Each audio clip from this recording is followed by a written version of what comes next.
Kyrie, he has an unorthodox approach in terms of dealing with the media, his communication. He issued a statement on Friday instead of talking directly to the media as the Nets open camp, seeking to ensure that his message is, quote, properly convey. Quote, he is committed to show up to work every day, ready to have fun, compete, perform, and win championships alongside my teammates and colleagues and the Nets organization.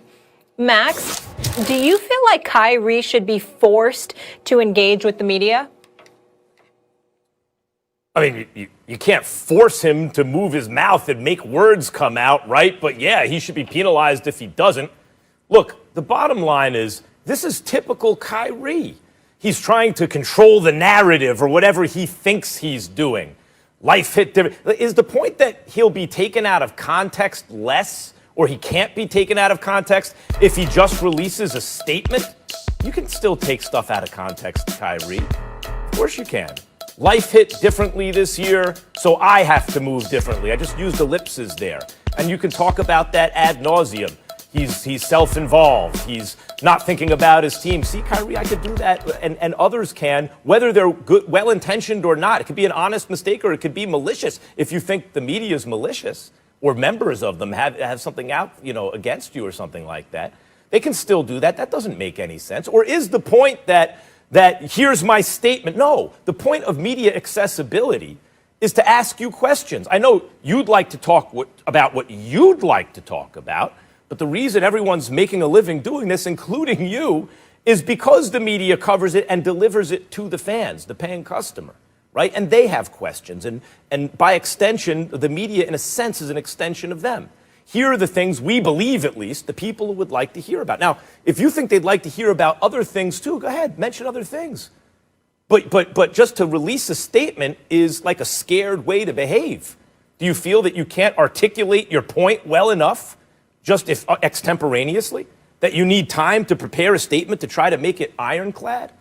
I mean, what's the point here? And to think that you're doing this now, where your star teammate, the best player on the team, is coming back from catastrophic injury.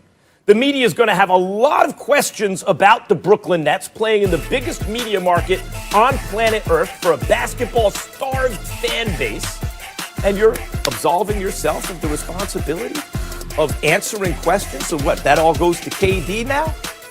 You have to ask yourself, Kyrie, you might be the most skillful player who ever lived, especially given how high your talent is pitched. Whoever had handles like you, who could also finish in the paint, at least under the rim, who could also pass the ball, who could also shoot the ball, like Kyrie Irving. Why is it that every team you've been on, except for the one with LeBron James, has gotten worse with you on the court? That shouldn't be possible. Seems to me you're thinking a lot about yourself, and this statement reflects that. Stephen A., when I read it, I thought, typical Kyrie. He thinks he's being profound or deep or controlling the narrative or whatever he thinks he's doing, but it seemed to me to be inarticulate rambling and nonsense, self-involved nonsense. I appreciate all of those sentiments, Max Kellerman. So let me get right to it and just answer the question. And I'm going to try to be diplomatic, but I'm not going to hold back. To answer the question directly, Molly and Max, Kyrie Irving should not be forced to engage with the media. He doesn't want to talk to the media, fine. We won't miss him. But here's the reality. He should be fined every damn day he doesn't talk, because you signed a contractual agreement. It comes along with your contract as an NBA player. This notion that you just get to go out on the basketball court and play, but you don't answer questions, you don't talk to the media, whatever.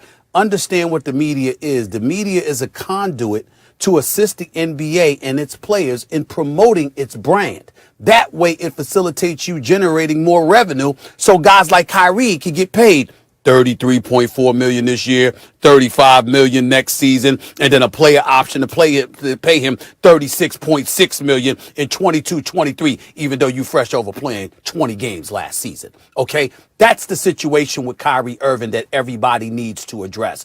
The bottom line is this: Kyrie Irving, I'm not going to talk about what he is, because I actually think he's a good guy. I actually think his heart is in the right place, but I think he's immature. I think that he's occasionally selfish. And I think at this particular moment in time, he comes off as a damn snob. He thinks people are beneath him and he's above it. He looks at the media as being inauthentic. That's what he thinks about the media. You know, everything that has happened to Kyrie Irving, that Kyrie Irving has self-inflicted, go back and look at the tapes. Quote him. It's always the media. Always. You got something to say about LeBron? It's the media. You got something to say about your time in Boston? It's the media. You got something to say about wanting to move on? It's the media. You're in Brooklyn. Nobody has thought about you since the spring.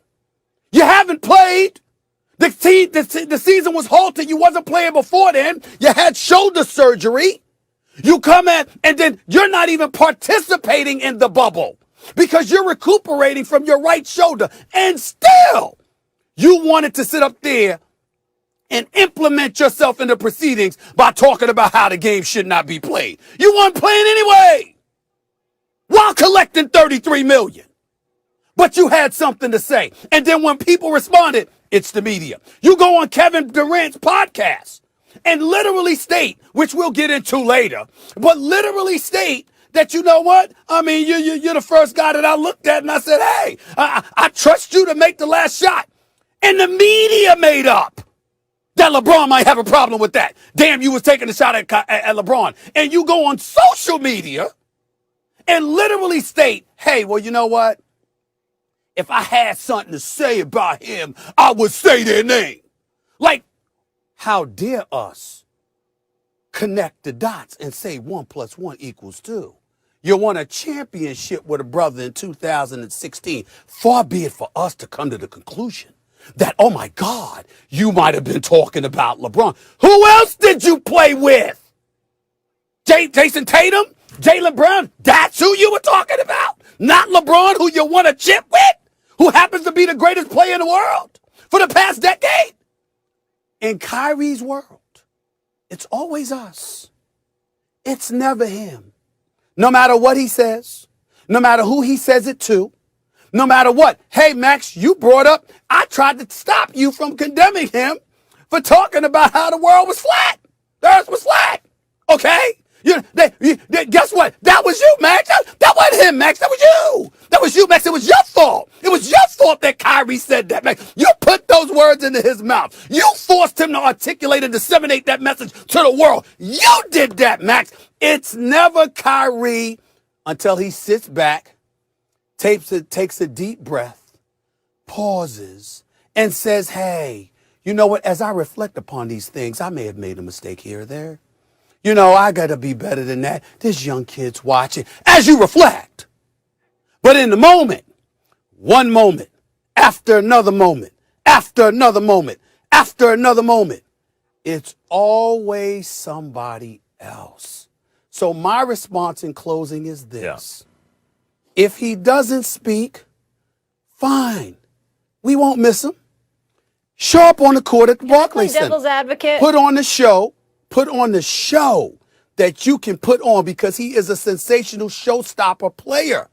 But if he doesn't want to talk, fine. Yeah, just one of my remind him, favorite to watch. if you're the NBA, of his contractual obligation and find his ass every day he doesn't talk because that comes along with your contract. Other than that, it's none of our business. Here's what. Guys, can I play devil's advocate here really quickly since it seems you agree? No, go ahead. Go ahead.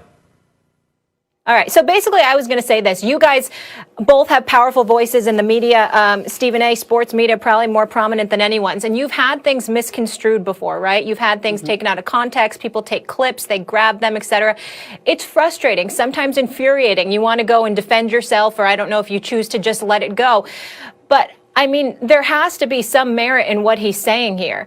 Could this actually, you know, we know his mentor was Kobe Bryant, right? Didn't he learn a lot from Kobe in terms of how to handle these things? Maybe he feels like this is the better protocol, the better way.